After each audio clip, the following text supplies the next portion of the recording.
There is a lot of controversy over the Ouija board. Some people believe that it's a tool used to communicate with spirits, while others believe that it's a tool to communicate with the devil. And even others believe that it's completely a hoax and it's through our idiometer effect of our subconscious minds that controls this Ouija board. So which is it? This is what we're going to talk about today, as well as how to safely use the Ouija board. So hold on, let's get right into this. In order to answer any of these questions, we really need to delve into the history of this board. The Ouija board was created during the height of the 19th century spiritualist movement. It was during this time that the Fox sisters and other spiritualists like them were holding seances all the time. And this is because so many people during this time were dying, between mothers who were dying in childbirth and children who were dying of different diseases and men who were dying in the war.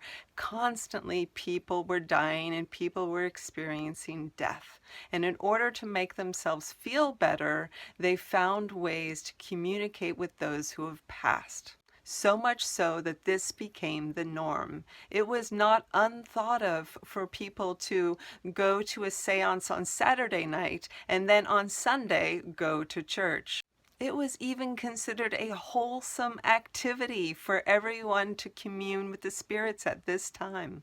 The problem with seances, though, is that it took a lot of time. I mean, can you imagine everybody sitting around the table, and in order to receive a message, they had to recite the alphabet repeatedly and then wait for that knock on the wall or on the table of that particular letter. So you can see that essentially waiting for a message could take all night. This grew increasingly frustrating for people who wanted to commune with spirits. They were desperate for a quicker way to receive messages. Now, it was around this time that word spread about a spirit board, a tool that people used to communicate with spirits that was easier and faster. In 1890, Charles Kennard of the Kennard Novelty Company decided to make and market these boards. Now, these boards were essentially a flat board with letters and numbers and the words yes, no, and goodbye on them, as well as the planchette they used to communicate across with those letters. But he wondered what to call these boards. Contrary to popular belief, the Ouija board is not named that because of the French word oui and the German word ja, but instead is actually named this for a much more interesting reason. So apparently the creators of the board and one of their stepsisters, I think it was, got together and sat around the Ouija board and worked it and communed with the spirits and came up with that name. Now, when they asked what the meaning of that name was, the Ouija board responded with good luck. That's pretty interesting, isn't it? But the real challenge came when they went to patent the board, because the patent officer at that time wanted proof then and there that the board actually worked. So he asked that the board spell out his actual and true complete name. And apparently at that time, nobody knew his true name. So they all sat around the table and communed with the spirits, and literally the board spelled out his entire name. Completely white-faced, that patent officer signed off that day on their board, and the Ouija board was born. The Ouija board appealed to all sorts of different people, whether or not you had different positions at work, different statuses, different religions. It didn't matter. Everybody was interested in the Ouija board because this was an easy, at-home way that you could commune with the spirits easily. The only people that did not like the Ouija board were the spiritualists, because this essentially put them out of work. The Ouija board offered a fun way for people to begin to believe in something greater out there, something greater beyond them, and made them feel like they were more connected to those in their family who have passed. With the devastation of World War I and Prohibition, The sales of Ouija boards skyrocketed during this time. People were really looking for answers and some form of solace. The Ouija board was essentially seen in every home everywhere. You could even see it on the cover of the Saturday Evening Post as an image from Norman Rockwell, as if this was a normal day-to-day thing. And it was. Pretty much everybody back then was using it or had heard of it.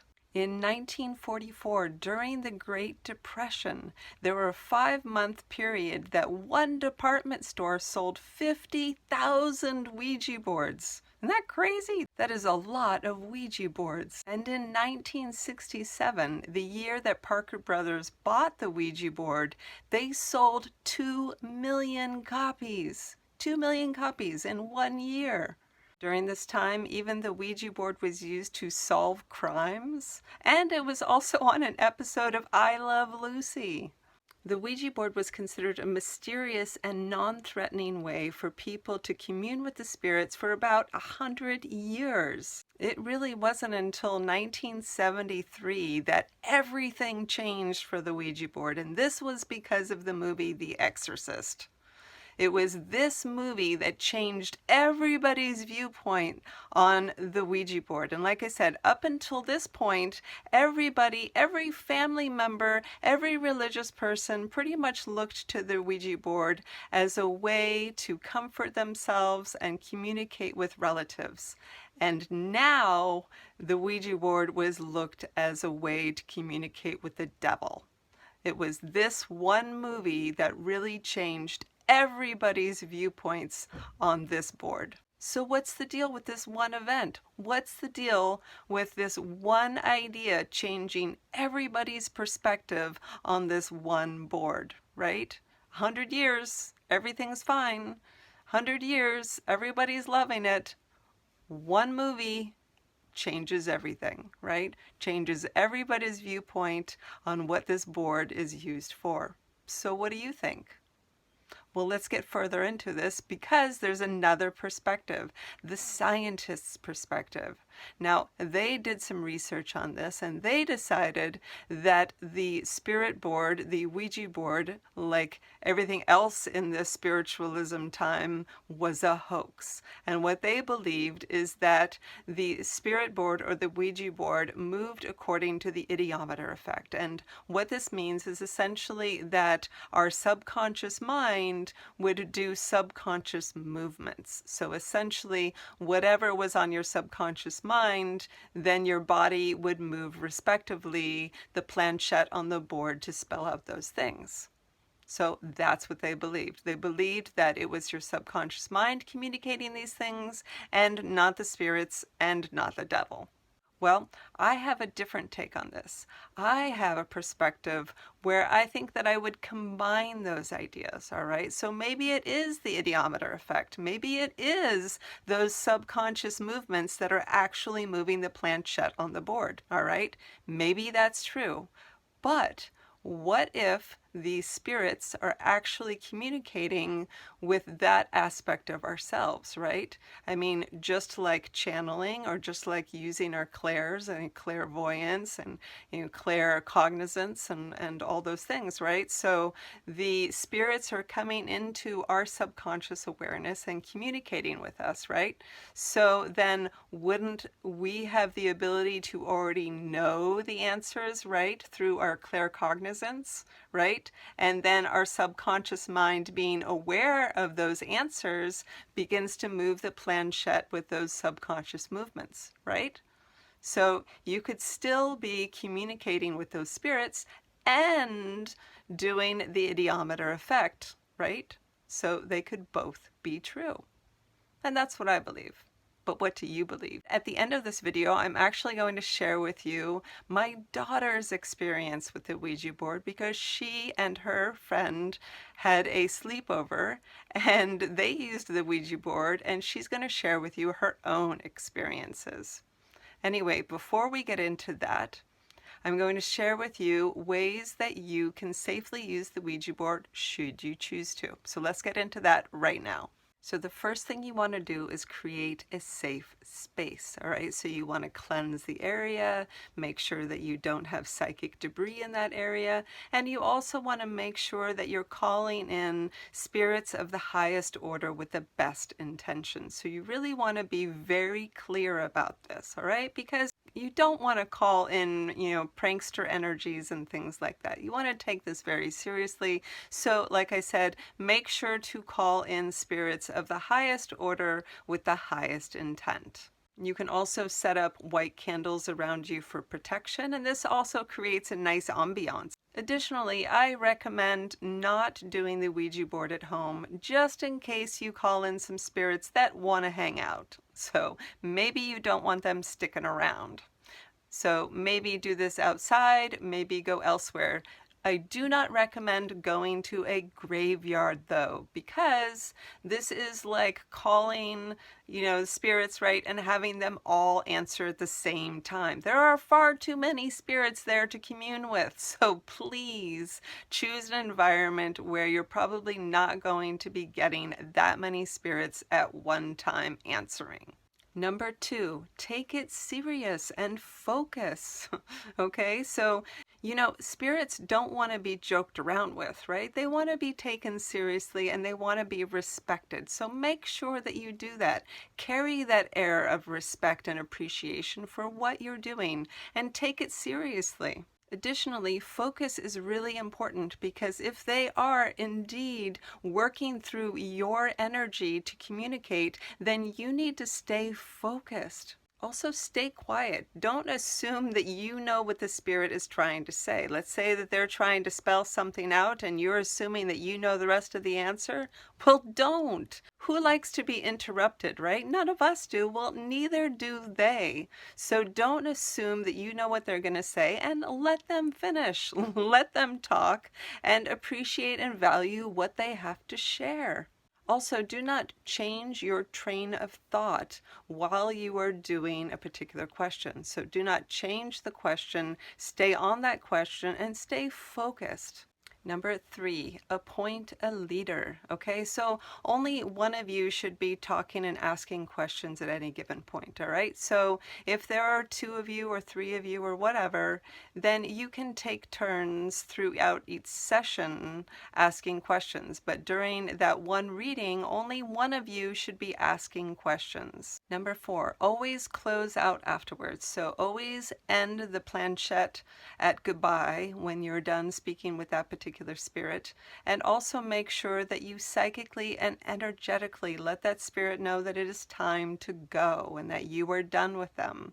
But be polite about it. Say thank you and I appreciate you communing with me. Also make sure to purify and cleanse yourselves and the board afterwards as well. This is important. And number 5, follow your gut. If something doesn't feel right, if you're communing with a spirit and it does not feel right, end the session. Point the planchette towards a goodbye, say thank you very much, I'm good, and end the session. Do not continue the session if it doesn't feel right. You should always follow your gut. At minimum, you should have 2 people participating and touching the planchette at the same time. But hopefully you would have one more person to be there to write down everything, okay? Because sometimes everything moves so quickly and everything's getting spelled out so quickly that you can't really hold on to that information. So it does really help to have somebody there to write everything down. So like I said, at minimum, 3 would probably be best. Remember, like any tool, this is inherently neutral, okay? The tool itself is neutral. It's how you use it that affects the outcome, right? So pay attention to your intention, all right? Pay attention to the state that you're in that moment. Make sure that you're in a higher state, okay? And that you're calling in the higher spirits and ones that have the best intention. And just be aware of the intention that you have too, all right? So what do you do? How do you use it exactly? The best way to approach it, and this is what I did for my daughter and her friend, is there was 2 of them. Unfortunately, there wasn't a third because I wasn't there to help. But you sit across from each other cross-legged, and you hold the board on each other's laps. Each of you gently touch the planchette, and then the one of you who is the leader asks the question and then allows the planchette to gently move. Now, whether or not it is actually that spirit trying to enter into that object and move the object, which I feel like is more unlikely because, a spirit is energy, so it's harder to move that object, right? I feel like more likely that energy, that spirit can actually move through our subconscious minds, right? That idiometer effect, right? So it connects into our knowingness and moves through our subconscious movements. So like I said, you really want to stay focused. You really want to allow whatever that awareness that you have within you to begin to come out, right? So that knowingness of whatever those answers are. So trust that process and trust that everything that you're looking for will come through this. All right, so now that you've made it to this point, let's hear from my daughter. So here she goes. Hello, I am Willow. I am her daughter, and I will be talking about my experience with the Ouija board. So, a lot happened, and you wouldn't expect so many things to appear, but the moment we wished away the spirit, a new one would start moving the planchette immediately. We talked to quite a few of them until we got tired and we wanted to do something else. But the main one we talked to, I forgot what her name was, but it starts with an A, and she talked about how her grandson lives on our street and his name is Eric, and that's who she's watching over.